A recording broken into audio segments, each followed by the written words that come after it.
The following video is being presented in its most complete form possible due to original technical difficulties. But first, we'll be right back after these important messages. Prohibition is sweeping the nation. People still want to drink. And if you want to drink and you want to get around the prohibition bullshit, just make sure that you get a Smith bathtub and make your own moonshine and your own gin and your own tonic and your own everything in the comfort of your own home. Don't be like Homer Simpson and blow yourself up. Get a Smith bathtub, the only bathtub you will ever need. Lined to make sure that it keeps all the juices and keeps all the flavor in, so you can ship it to your friends, ship it to your enemies, possibly poison your enemies. Smith bathtubs, and also Anderson spark plugs, the only spark plugs you'll ever need. Just make sure that you put them in your car, your radio, your lawnmower, your animal, your woman to get the biggest charge out of life. Anderson spark plugs. Da da da da da da da da da da da da da.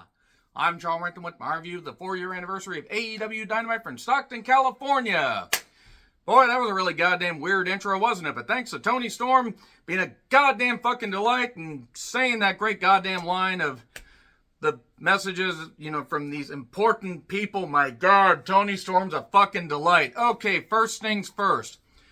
I had an issue with Dish. Apparently there was a software issue, a network issue, and evidently it did not record the program properly. So, through YouTube, through the Twitter feed, and through talking to people, I was able to compile as close to a complete review as possible. I do apologize. I'm sorry.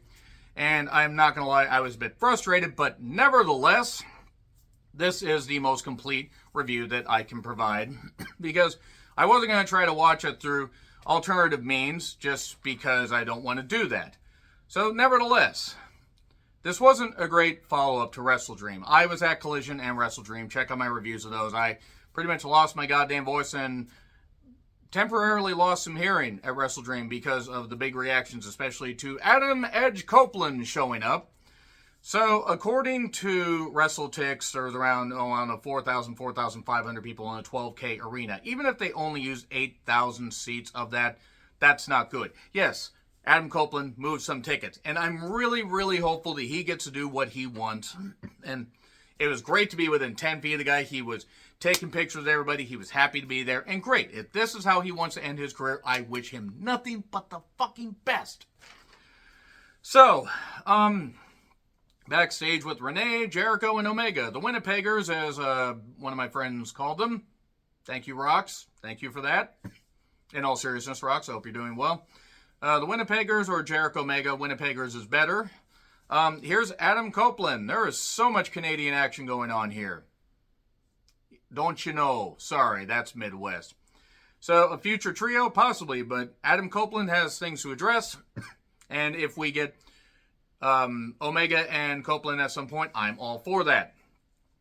You had me on the edge of my seat. Now, I am not fond of giving credit to Kenny Omega, but that was funny. That was pretty goddamn funny. It was a cheap line, but it was funny. And I like cheap jokes. So, how'd the show start off?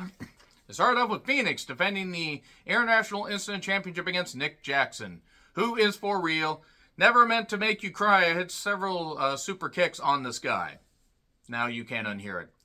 Yeah, no selling. A lot of no selling. The crowd was into at least some of this from what I could gather from clips, especially they put a lengthy clip up on YouTube, and that's really all I needed to see because, no, I mean, why would I want to have seen this in full? Phoenix wins via roll-up after about 18 moves that would have really ended any match. It's a roll-up. Yay, a roll-up. And he defends the title against Moxley next week. And then we get something that apparently was rebroadcast with fixed audio, apparently the pre-tape of Roderick Strong, The Kingdom, and Adam Cole, baby, at Roddy's home. That had bad audio and got rebroadcast, so they had an 8-minute overrun. He was moving furniture. Cole was, despite knee and ankle surgery. And look, good on Roddy for finally finding a personality. At least he has enough to offset his wife. At least, I think Marina Shafir is his wife, but we still don't know her. Yeah, this didn't work for me. I'm sorry.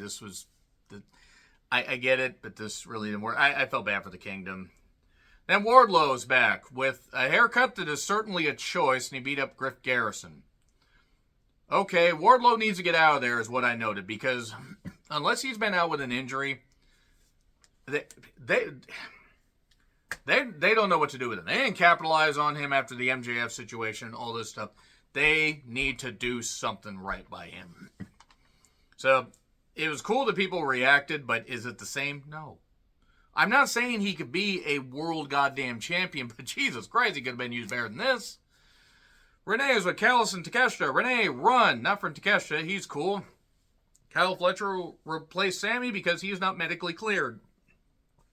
Now, that could be true. It could be a storyline. Sammy tends to be an idiot and land on his head a lot. And then the acclaimed him, Billy, rather, even though I kind of just put him with the acclaim.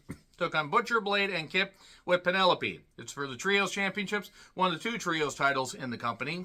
This is for the AEW version. Apparently, Penelope has been injured, and she suffered a miscarriage. And I feel bad for her and Kip. Anybody that goes through that nobody should have to go through that. No, nobody should, in all seriousness. So, good to see Penelope back. Kip's there. The acclaimed won. I mean, there really isn't much I can say about this. Like, I have nothing personal against any of the heels, but I didn't care. So, Toni Storm is with RJ, and they've been doing these vignettes. Let me just say, good fucking God, Toni pulls this off. She's timeless, Toni Storm, and she's just holding them by the lapels and threatening them, and God, I wish that was me. Moving on, her and Juice, so happy for them. But God, she looks great, doesn't she? Doesn't she look great? This is just gold. Just talking about, like, I'm timeless, I'm a star. This is one of the few highlights of the show, because a lot of it was just kind of mundane, but this is one of the few highlights. She was great. They actually had the extended cut of, I believe, this and the last 2, pre-tapes that they did with her and RJ. Say, this is good shit. This is good shit. I'm really enjoying Toni Storm, and my God, she's incredibly hot. So, Bullet Club Gold without Jay White, at least for now. Juice and the Guns are out. They talk about MJF, talk about all the stuff going on, everything. Juice is all fired up. The Guns are developing a little bit of personality, but Juice clearly was the star here. Maybe this will help elevate the Guns. It can't make them any worse than they were. This was well done, because it built. It actually is building to something. And then MJF shows up. He gets a dueling chant of ass boys, and Taint gets some variation of that going, and that was funny. That was funny. You could say Taint on cable apparently and not get flagged, but that was good. Says that and he listed all the bad things that he's done. He says, so with all that said, wouldn't I admit to attacking Jay White and doing all that stuff? Yeah, I would. But I didn't do it. And then he says, I see how people in Stockton handle things, so let's have a Stockton street fight. He tries to attack him 3-on-1, which, even though the Guns aren't exactly effective, is fucking stupid. And then Jay White shows up. Jay, curse your sudden and obvious comeback. And then he takes the title. We're getting that match at Full Gear. Okay, good. We've nailed the main event. That's something they should have been doing a while ago.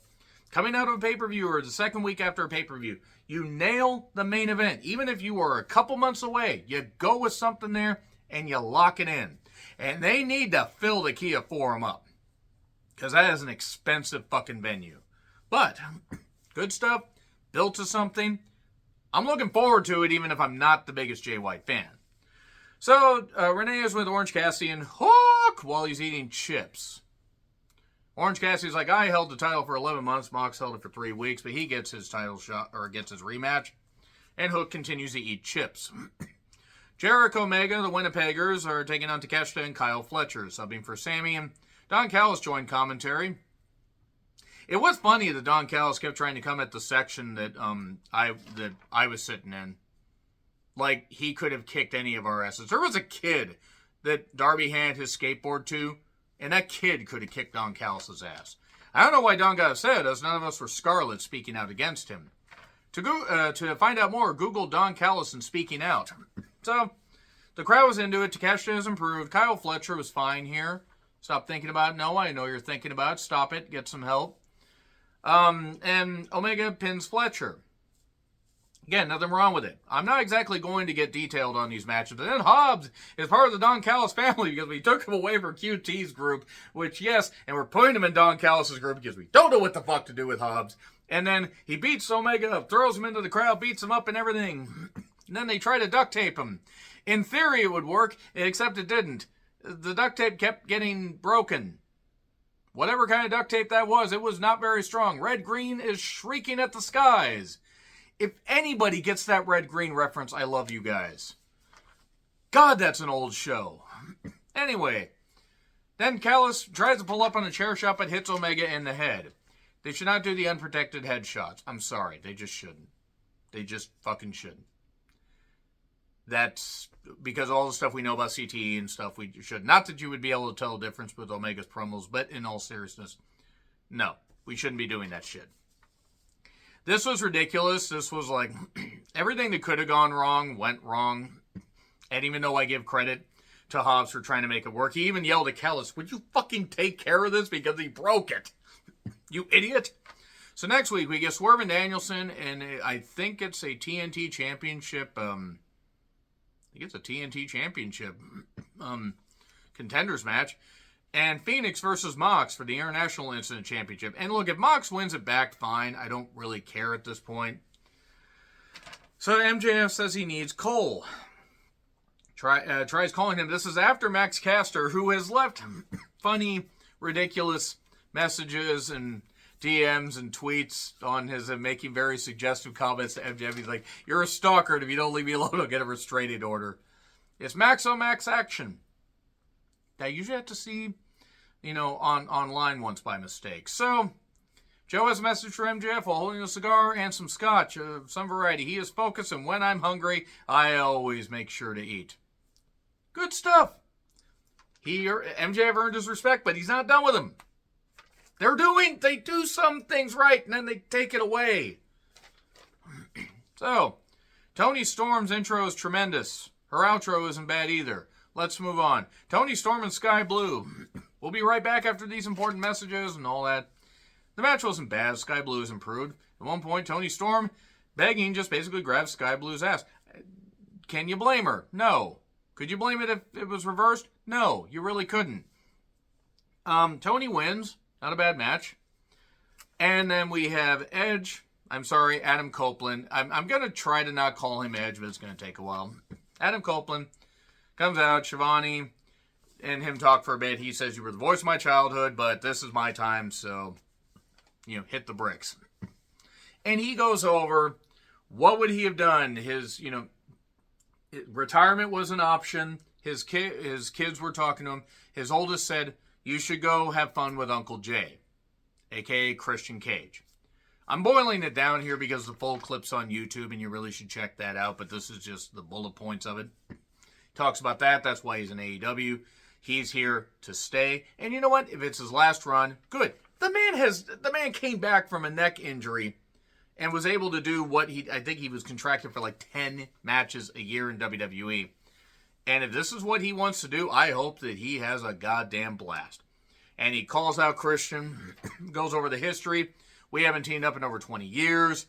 We haven't even, interacted properly in a while. This is taken too much time. I want to get the band back together. And Christian offers his hand and, hugs him and says, go fuck yourself.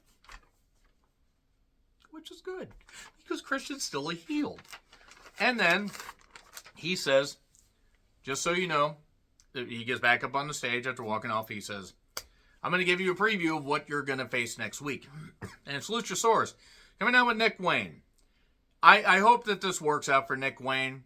I mean, you could argue the heel turn was a little bit too soon, but it was obvious they were going to go that route. And then an aftermath that they put up on YouTube was Luchasaurus and Edge had a face-off, and he speared Luchasaurus and speared Nick Wayne again.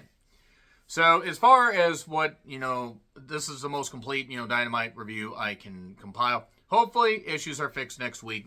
Otherwise, if they don't seem to be, I might just get a Sling TV subscription just so I can watch it in full.